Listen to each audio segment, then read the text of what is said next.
I remember when I moved into a place in Germany, it didn't come with the kitchen. In some places, you need to bring your own floor, and after leaving, you need to take it with you.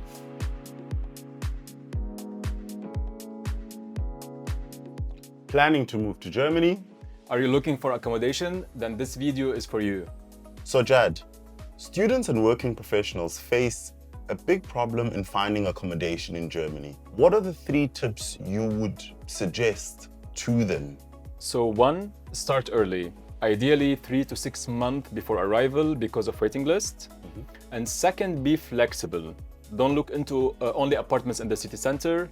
Areas around with good transport can be more affordable. And 3, be part of a community. You all know that moving to a new country can be really difficult and it's very hard to make new friends. So look into accommodation where you can meet new people, feel more supported, and settle in easily. I agree. Our ambassadors share similar points when it comes to relocating in Germany, the importance of community, verifying the property you're viewing. And these are the tips that our Fintiba ambassadors who've relocated here always share, right? It all depends on the city you live in. Let's talk more about that. When we talk of price points in the city, what would be sort of the comparison, for example, a big city like Frankfurt to a region like North Rhine or Düsseldorf, let's say? Of course.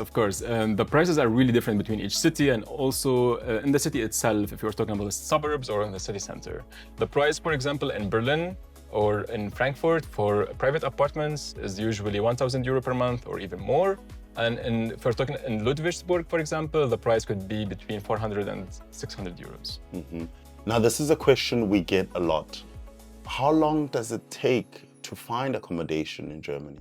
It depends. For dorms, it can take months because of the waiting list. For private apartments or shared apartments, it can take weeks. And in big cities like Berlin or Frankfurt, it can take even longer.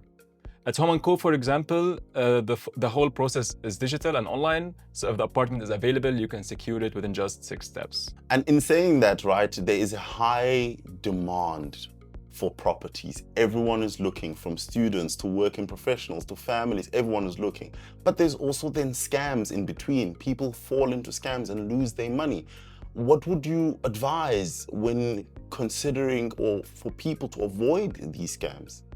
1, I would say don't pay upfront before seeing a contract or securing a viewing. 2nd, be cautious of offers that are very cheap. And 3rd, check credibility. Does the company have Google reviews? Does the company have legal notice and company registration details on their website?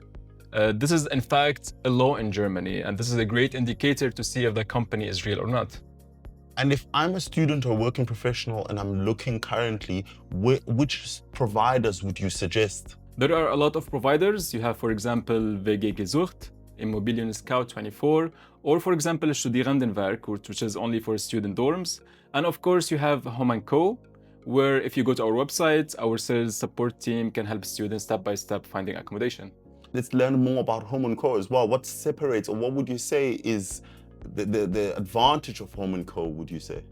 Home & Co is not only a student housing provider and also for younger professionals, but our core mission is to let students feel at home and supported from day one. So for example, we have co-living, co-working spaces, gyms, study rooms, and we organize monthly events to make sure that students are connected and feeling at home. And feeling at home, I think, is one part, but it also, I think what's interesting about this community initiative that Home & Co does is that it supports your integration in Germany. 100%. Right, because then you are part of people like you in the international community, which I think is great. Is it only for students or?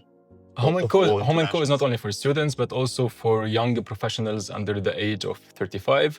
And as you mentioned, we don't only organize social events, but we also support students, for example, with language courses to help them integrate faster in the society. And when you talk of a rental contract in Germany, because it differs, right? It's a new country. How is a rental contract in Germany stipulated? How does it look like? So I would say the first thing that an international should look into is the cold rent and warm rent. In Germany, you have the cold rent, which is the basic rent, and the warm rent, which includes heating, electricity, internet, etc. The second will be to check if the contract is permanent or not permanent. For example, you have contract that's only limited time for 6 months, for example.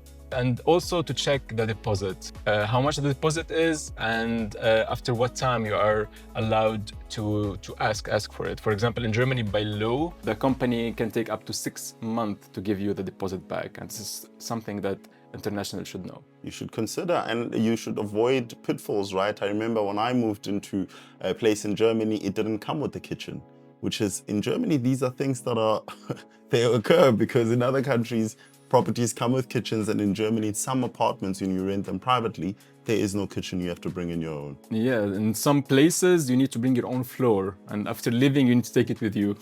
Now, I hope we've answered all your questions on the topic of finding accommodation in Germany. As a trusted partner for internationals, we really believe in ensuring people are guided on the way to Germany. Follow Fintiba to learn more, and follow Home & Co to secure accommodation. And of course, if you've got added questions, write them in the comments below.